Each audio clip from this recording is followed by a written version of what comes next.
Buenos días a todos, a todas, mutualistas, empresarios, asesores, compañeros que hoy nos acompañáis en esta sesión ya número 44 de nuestras webinars Frater Talk.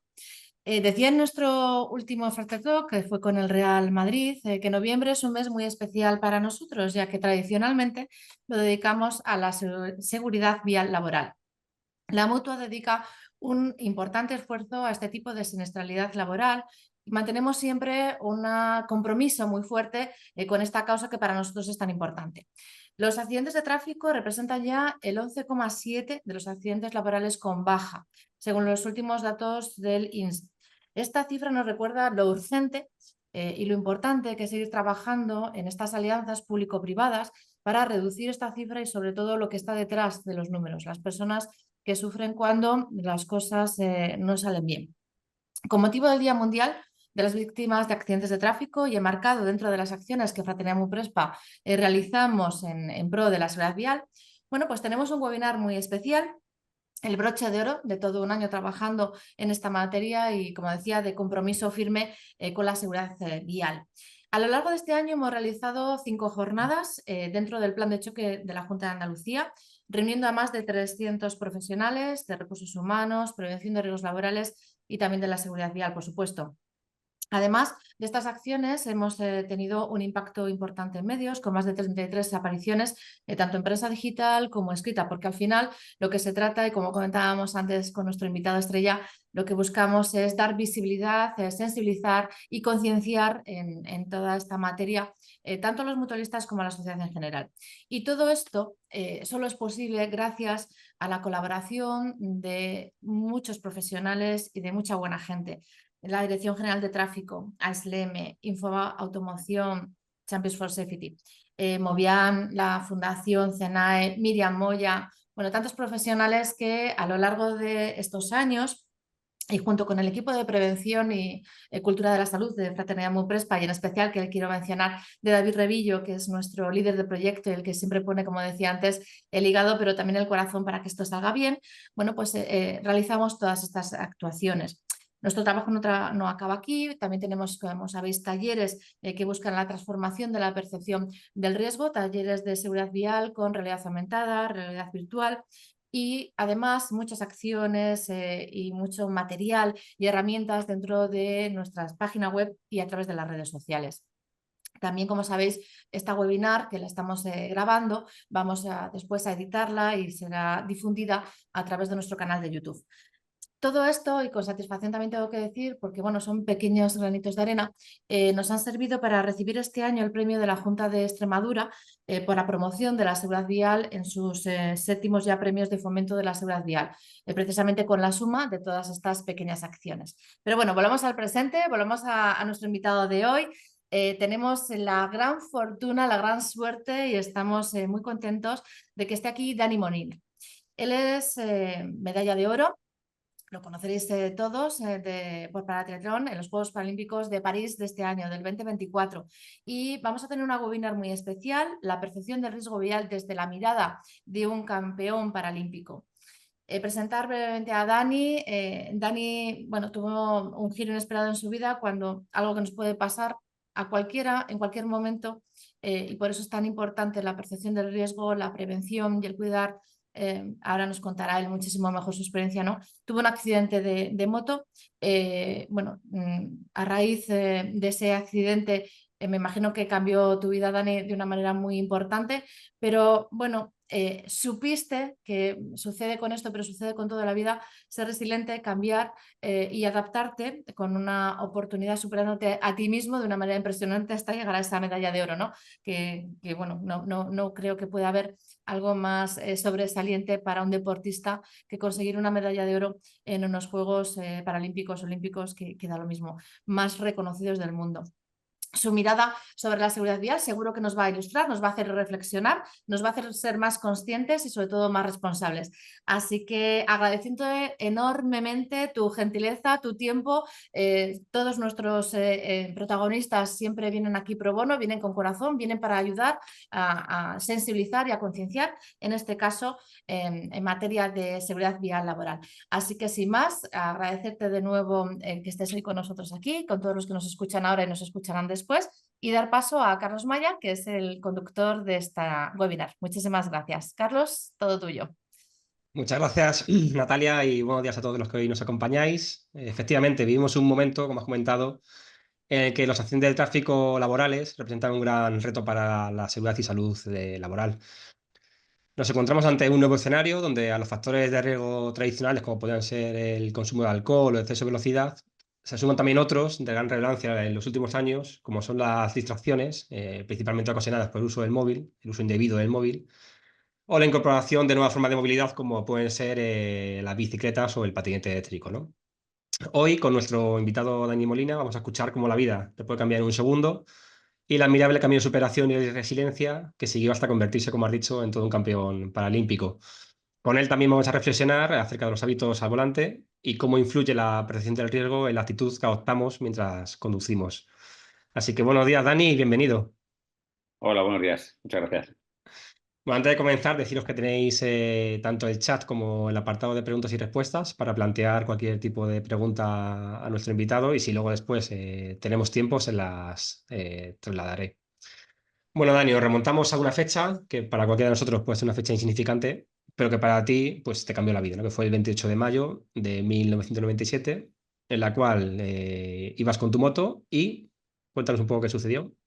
Bueno, iba con mi moto y un coche se incorporaba de una gasolinera a la Nacional 2, cerca de Guadalajara.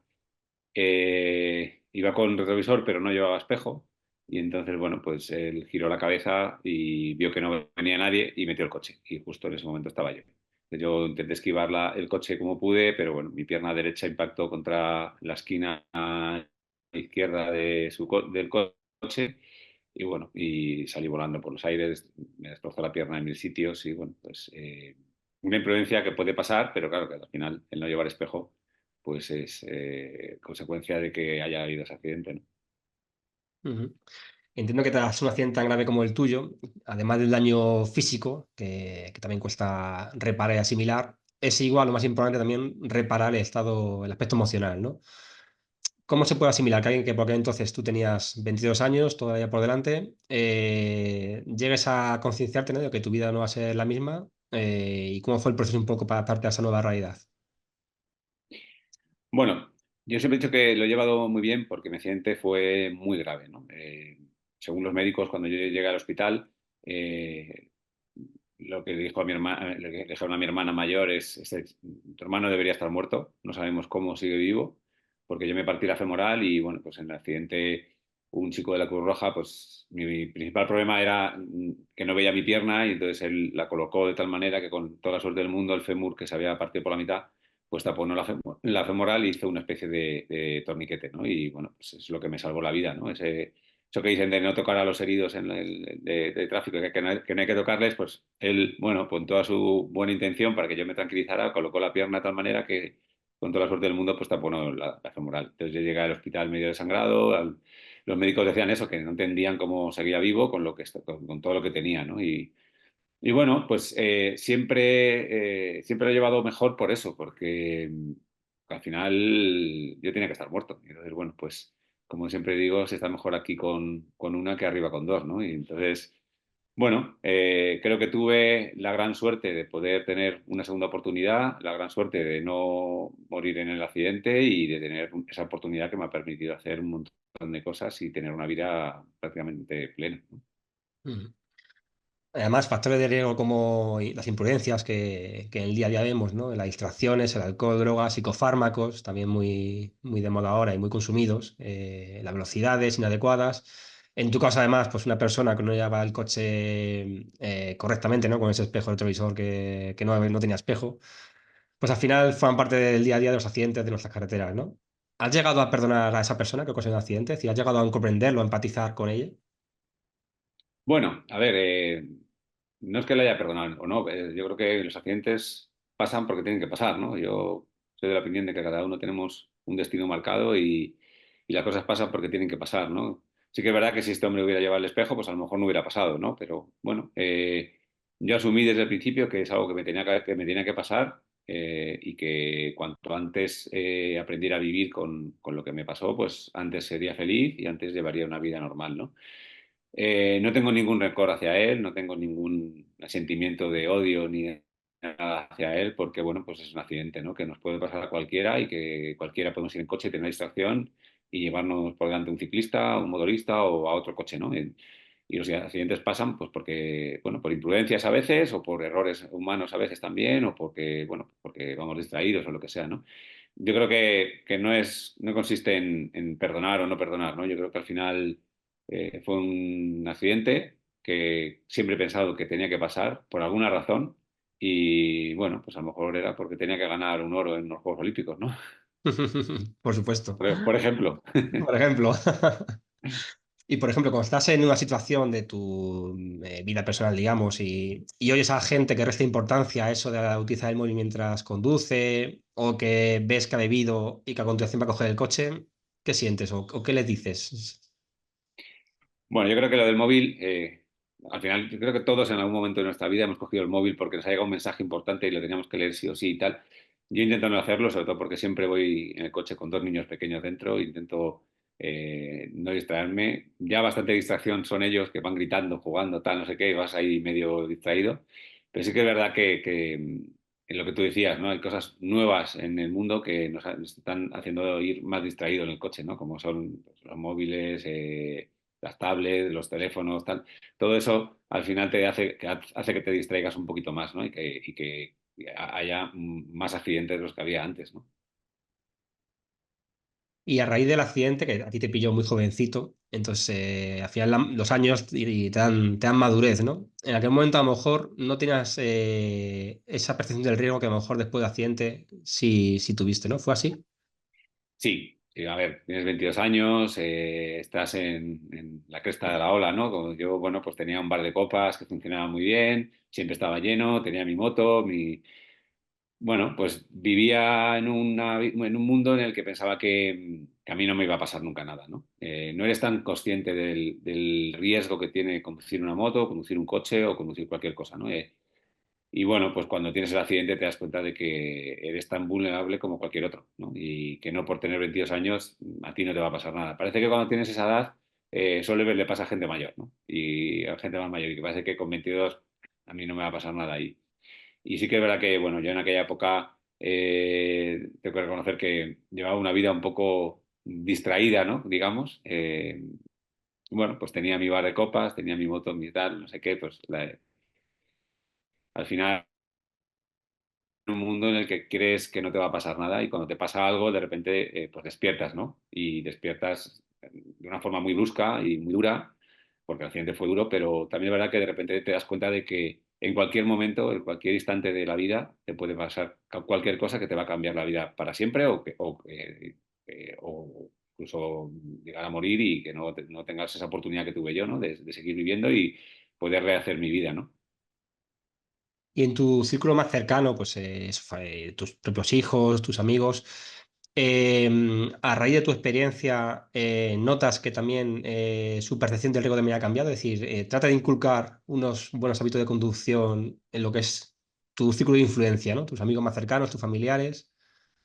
Sí, sobre todo a mis hijos, ¿no? Que cuando vamos en el coche, siempre les digo que estén tranquilos, que no distraigan, papá, coge el móvil y entonces esas cosas que siempre nos dicen los niños que ellos no son conscientes de que esa pequeña distracción de girar la cabeza para coger el móvil y dárselo porque quieren dibujos, pues puede ser que te choques con alguien delante, ¿no? Y yo creo que en mi familia, cuando tuve el accidente, sí que es verdad que, bueno, todos montábamos en moto, mi padre vendió todas las motos que teníamos, no por, bueno, yo creo que fue algo instintivo que de repente decidió que no había más motos y ha vuelto a haber motos en mi casa, porque no tiene por qué pasarle a los demás, ¿no? Un accidente pasa porque tiene que pasar y yo creo que, bueno, él decidió en aquel momento que todos vendían las motos, que no se montaba más en moto en mi casa y, bueno, luego se ha vuelto a montar. Pero sí que es verdad que la percepción del peligro, del riesgo, es mayor, ¿no? Cuando ves a alguien que ha tenido un accidente grave como el mío y que que le puede pasar a cualquiera, ¿no? No solo a mí, sino a cualquiera que va conduciendo una moto, un coche, una bici o cualquier vehículo, ¿no? Que puedes tener una distracción o pueden tener una distracción que conlleve que tengas un accidente, ¿no? Y Ujú. yo creo que sí que la gente que vive a mi alrededor es más consciente de que esto es posible y que puede pasarle a cualquiera en cualquier momento. Sin duda. Bueno, el deporte primero se convirtió en una vía de escape para ti después del accidente y posteriormente se ha convertido en tu forma de vida hasta llegar al mayor éxito que puede tener un deportista, que es conseguir una medalla de oro en los Juegos Olímpicos, ¿no? Como este verano en París. Eso implica, detrás de eso, ese éxito, implica muchas horas de entrenamiento, corriendo a pie y en bicicleta por carretera, ya que tú te dedicas al triatlón. ¿Te has sentido alguna vez en peligro cuando entrenabas? Es decir, que en ese momento es que ibas con tu bici por una carretera posiblemente secundaria o corriendo también por el arcén de una carretera. ¿Te has sentido vulnerable? ¿Te has sentido en peligro? Sí, sí, muchas veces, ¿no? Yo creo que los ciclistas vivimos en una tensión constante, ¿no? Cuando vas por carreteras. Tengo la gran suerte de que vivo en Guadalajara. Guadalajara es una ciudad muy tranquila, que alrededor de Guadalajara hay carreteras por las que no pasa nadie, ¿no? Yo el otro día salí 3 horas y por curiosidad, pensando un poco en hoy, conté los coches que me pasaban y creo que fueron durante 3 horas 15 coches, ¿no? Es un sitio privilegiado para montar en bici porque hay menos riesgo. Pero sí que es verdad que los ciclistas vivimos en una tensión constante cada vez que salimos a la carretera. Bueno, te pegas algún susto de vez en cuando, coches que pasan muy cerca, coches que pasan muy rápido, gente que tiene mucha prisa. Las prisas nunca son buenas, ¿no? Y gente que ves que vamos en grupo y tienen que adelantar sí o sí, que no pueden esperar 10, 15, 20 segundos a que adelante el otro o que pase el otro coche. Bueno, son momentos de tensión en el que no digo que todos los ciclistas, o sea, que también hay ciclistas culpables de accidentes, ¿no? Yo creo que también lo vemos y yo lo veo en grupos que va la gente hablando, va la gente distraída, con el móvil en la mano, haciendo fotos, haciendo vídeos. Y yo creo que los profesionales en esos momentos somos los que tenemos que ser más conscientes de todo esto y hablar con ellos, decir, oye, mira, en la bici se va con las dos manos en el manillar, el móvil no se coge.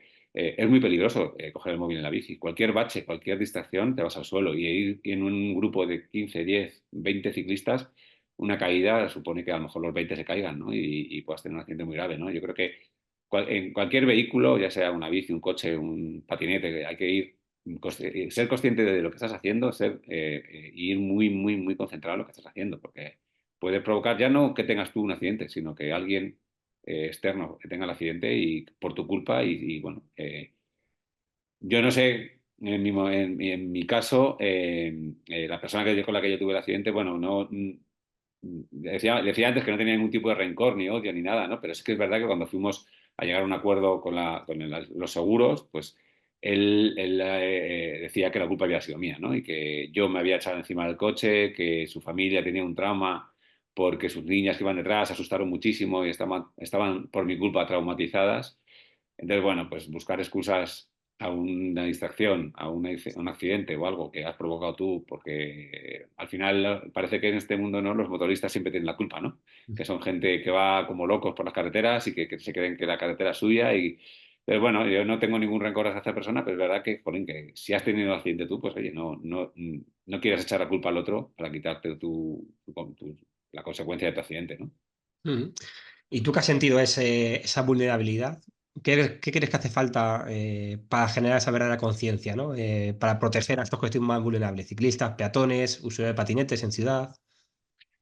Bueno, yo creo que este tipo de charlas vienen muy bien, ¿no? Yo creo que a lo mejor sería bueno que todo el mundo viera una charla de estas y viera a alguien que ha pasado o se acercara por el Hospital de Toledo, por ejemplo, a darse un paseo y darse una vuelta y ver lo que hay allí y ver que, como decía antes, que nos puede pasar a cualquiera que salimos de casa con un coche o vamos por la carretera o hacemos lo que sea, nos puede pasar y ser más conscientes del peligro que conlleva llevar un coche, una moto, una bici o un patinete, ¿no? Creo que muchas veces somos muy poco conscientes de eso. Incluso me incluyo yo, ¿no? Que yo al final han pasado 27 años y al final, bueno, pues te acostumbras a vivir así y es algo que forma parte de tu día a día, tu vida normal y bueno, pues coges el coche con toda la tranquilidad del mundo pensando que no va a pasar nada, ¿no? Sí que es verdad que muchas veces lo pienso y dices que a lo mejor te distraes porque te das la vuelta para mirar a los niños tal y dices, joder, que en un segundo puedo empotrarme con un coche o que se me vaya el coche hacia un lado y llevarme un ciclista o lo que sea, ¿no? Entonces, creo que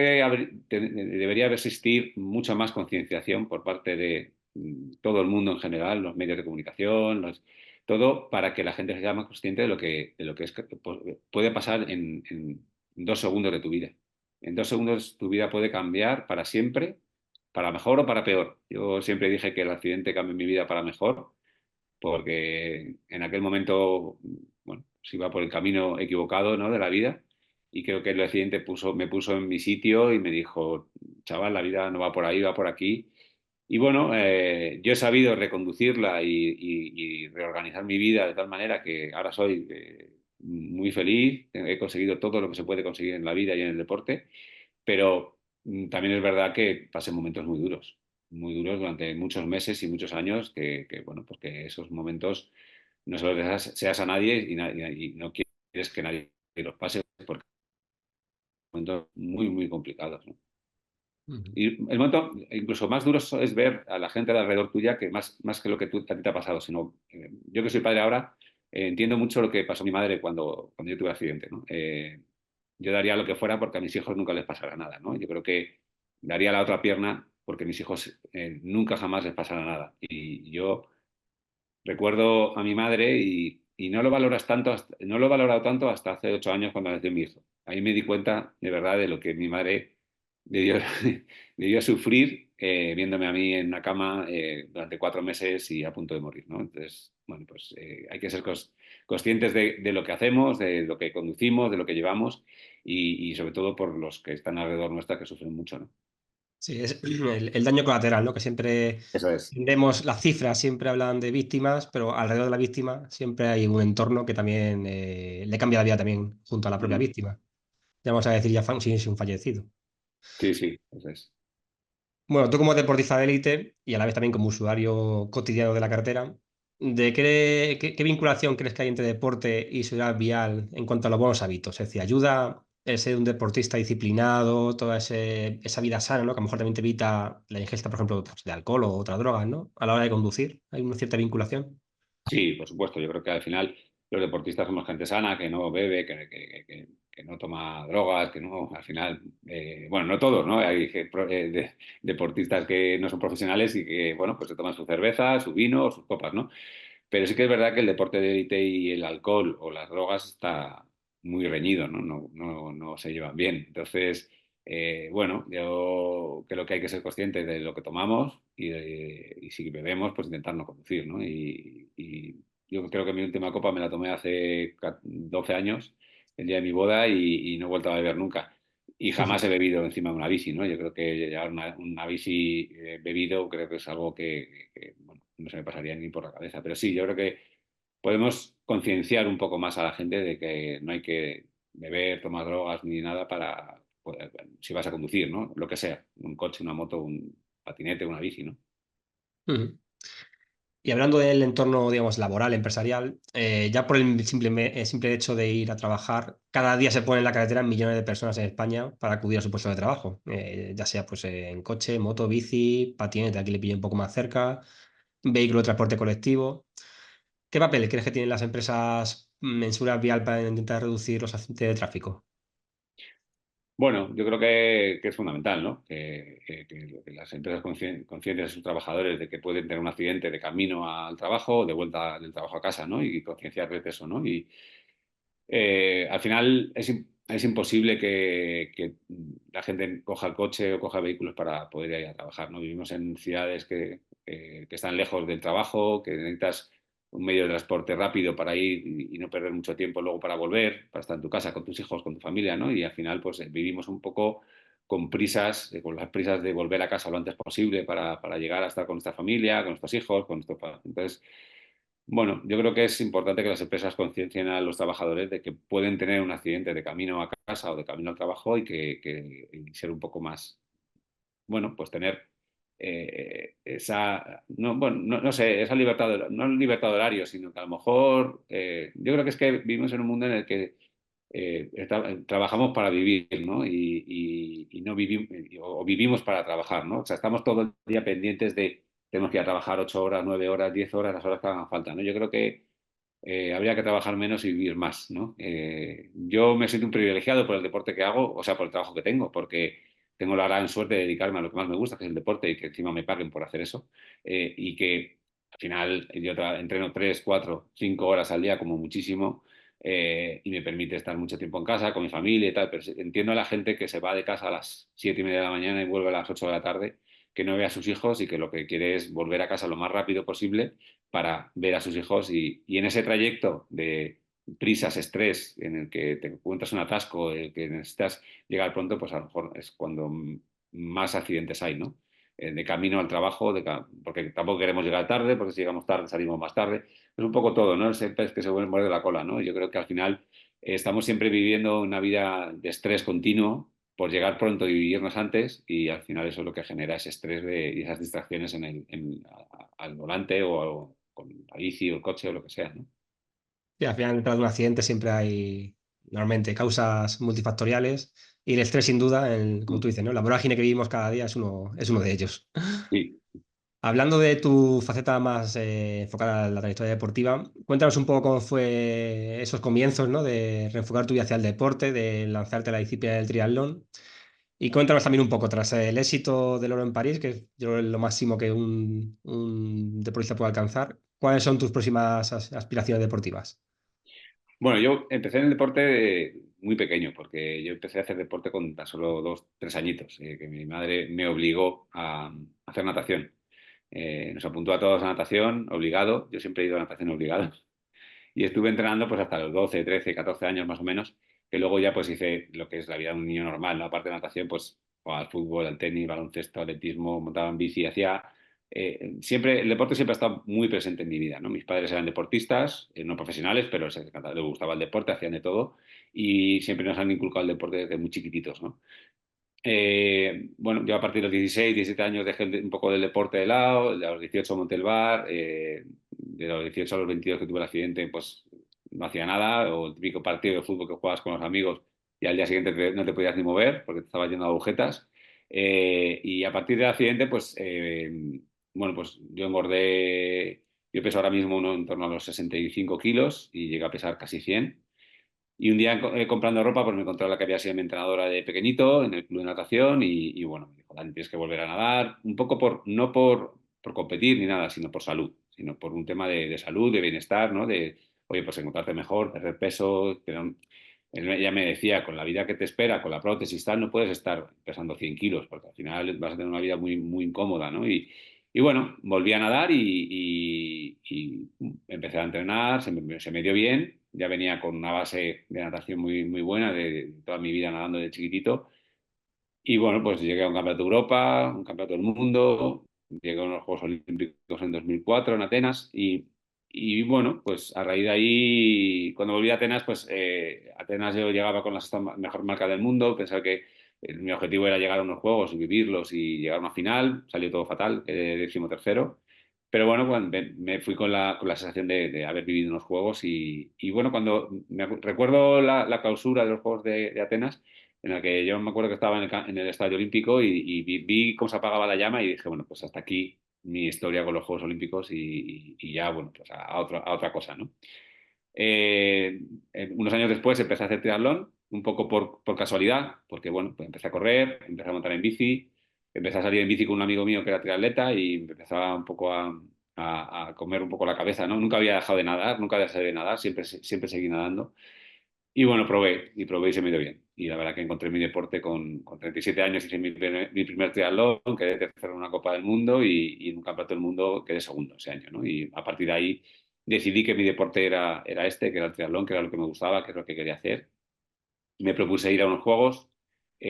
A Río mi categoría se quedó fuera, no pude ir, en Tokio también, pero sí que tuve la suerte de que ya entrara mi categoría en París y bueno, pues los 3 últimos años desde Tokio 2021, que fue después de la pandemia, a raíz de ahí ya salió mi categoría que ya entraba en los Juegos Paralímpicos de París 2024. Pues bueno, yo me propuse que quería ganar un oro en los Juegos y bueno, pues han sido años muy, muy duros, muy exigentes, pero bueno, he conseguido el objetivo que me planteé hace muchos años cuando empecé a hacer triatlón, que era ir a unos Juegos y intentar ganar un oro. Y bueno, creo que he conseguido lo que casi todos los deportistas o todos los deportistas quieren, ¿no? Que es ser olímpico, ser paralímpico, en este caso, ir a unos Juegos y luchar por ganar una medalla, ¿no?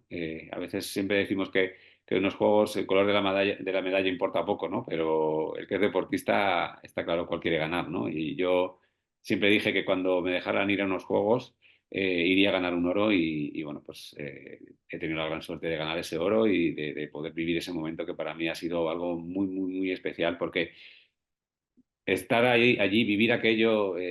Los Juegos Olímpicos y los Paralímpicos son otra cosa, ¿no? Es otro mundo diferente. Yo he ganado 5 mundiales, 7 europeos, pero no hay nada parecido a ganar unos Juegos.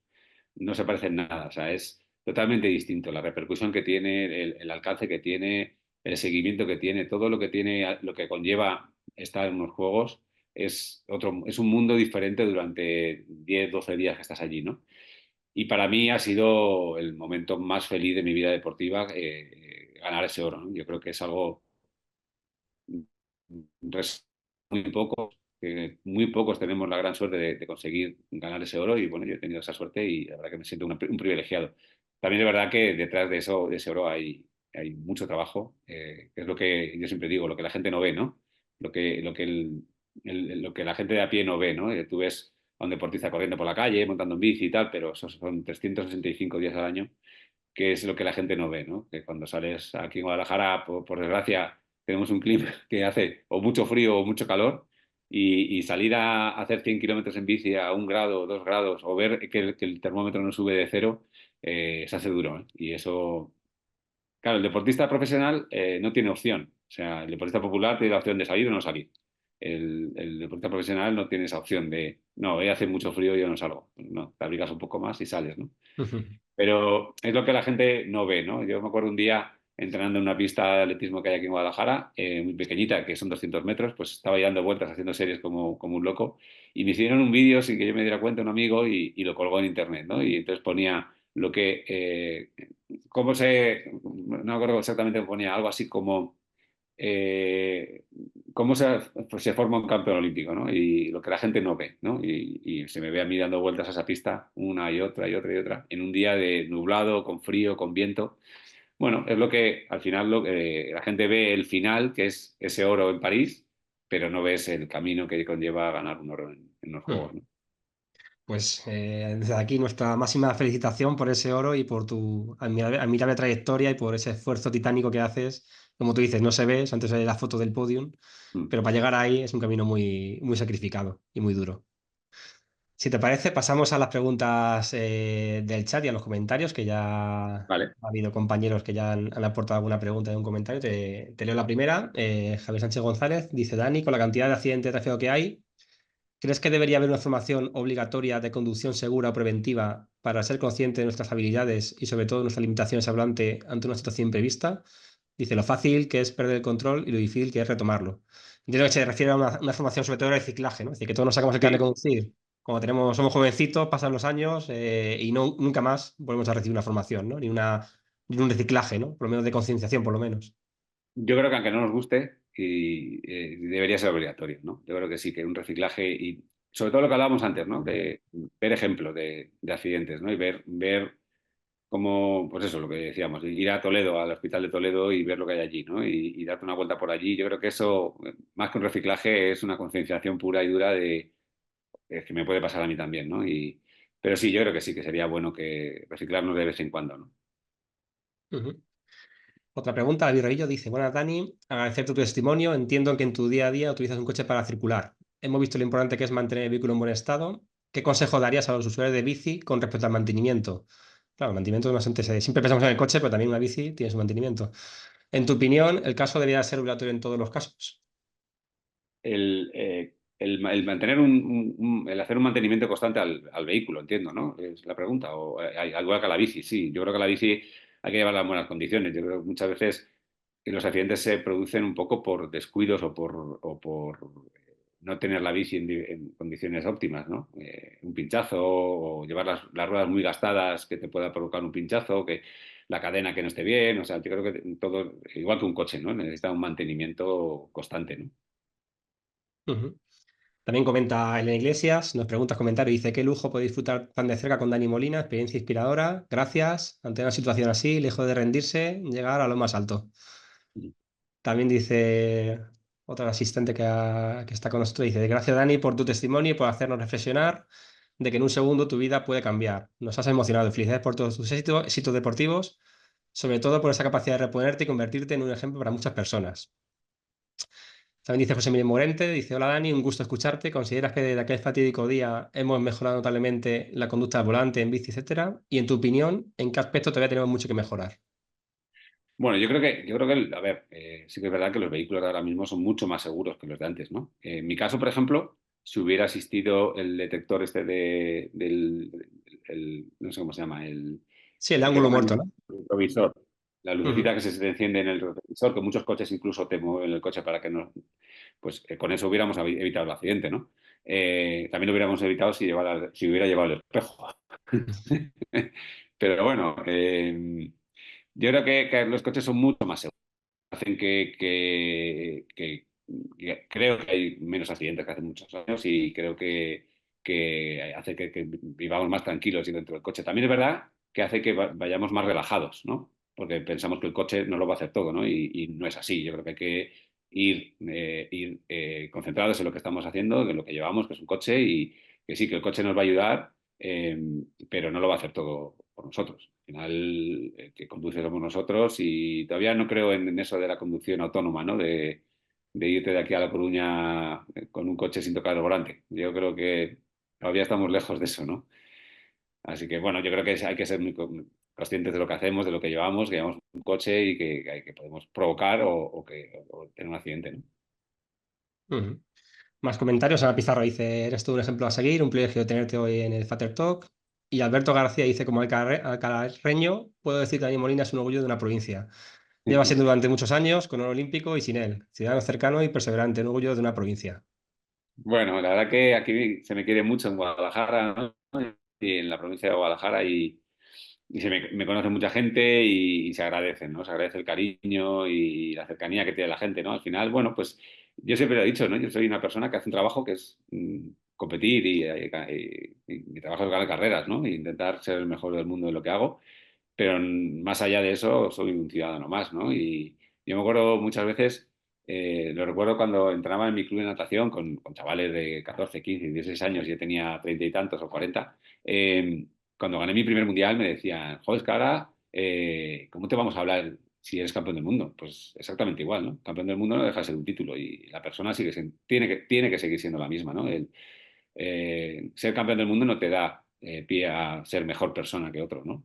Lo único que eres el mejor del mundo, eres el mejor haciendo tu trabajo y ya está. Yo creo que todos en nuestro trabajo queremos hacerlo lo mejor posible, ser los mejores y eso no te da pie a que seas mejor persona que nadie, ni tener, ni poder...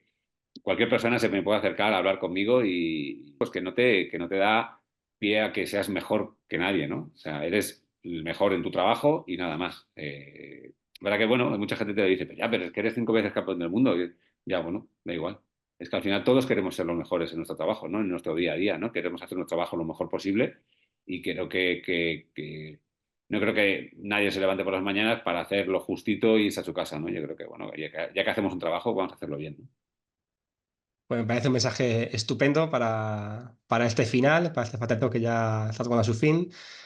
Muchas gracias, Dani, por compartir estos minutos con nosotros. Tu historia es mucho más que una lección sobre superación, que también lo es, pero también es una llamada a la responsabilidad, ¿no? Que todos tenemos, ya sea en la carretera, en nuestras decisiones diarias o en el ejemplo que también damos a quienes nos rodean, ¿no? Hoy nos ha quedado claro que la seguridad vial es algo que se vive y se transmite con cada acción, desde el respeto para las normas hasta la empatía hacia los usuarios más vulnerables que hemos comentado. Además, hemos visto cómo el deporte, además de superar desafíos personales, también puede ser el punto de partida para inspirar actitudes responsables de conducción. Tengamos sobre todo en nuestra mente la historia de Dani, ahora que la hemos escuchado y la tenemos reciente, no la olvidemos, para tener siempre presente eso, ¿no? Que cada decisión cuenta y que todos podemos ser agentes del cambio hacia un entorno más seguro para todos. Así que muchas gracias, Dani, por compartir estos minutos con nosotros y ha sido todo un Nada, placer. ha sido un placer, la verdad, y bueno, pues nada, ser conscientes de lo que hacemos y tener mucho cuidado en la carretera que puede ser muy peligrosa. Y gracias, como siempre, a todos los que hoy nos habéis acompañado en este Fater Talk. Deciros que ya estamos trabajando en los Fater Talk del año que viene, donde seguiremos abordando temáticas las de mayor interés en seguridad y salud laboral y contando con los mejores expertos para ello, como ha sido hoy el caso de Dani Molina. Y que ya nos vemos en enero. En diciembre descansamos de Fater Talk y nos veremos en enero, como siempre, cada mes, el último viernes de cada mes, menos hoy, que lo hacemos enmarcados dentro de la Semana de Seguridad Vial.